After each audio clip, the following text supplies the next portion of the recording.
میرے مصطفیٰ کریم صلی اللہ تعالی علیہ وسلم کے صحابی حضور کے سامنے کھڑے ہیں، نسائی میں حدیث ہے، اور ان کے ساتھ نا ان کا چھوٹا سا بچہ ہے. تو حضور فرمانے لگے اس صحابی سے کہ بڑا پیار ہے تجھے بیٹے سے؟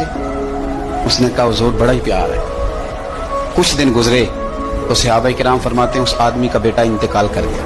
میرے نبی پاک صلی اللہ علیہ وسلم اس کے پاس آئے، فرمایا تکلیف میں ہو؟ بول نہ سکا پر آنسو نکل آئے. یا رسول اللہ صلی اللہ تعالی علیہ وسلم میں بڑی تکلیف میں ہوں. تو حضور نے فرمایا کیا تو پسند کرتا ہے کہ جب تو جنت میں جائے تو تو جس دروازے سے بھی داخل ہونے لگے تیرا بیٹا سامنے کھڑا ہو اور تیرا انتظار کر رہا ہو، تیرا پتر سامنے کھڑا ہو، پسند کرتا ہے؟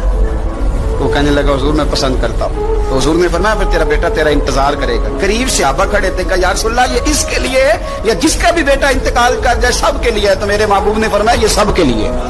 جس کا بھی بیٹا دنیا سے جائے گا وہ جنت میں پہلے اپنے ماں باپ کے انتظار کے لیے کھڑا ہوگا.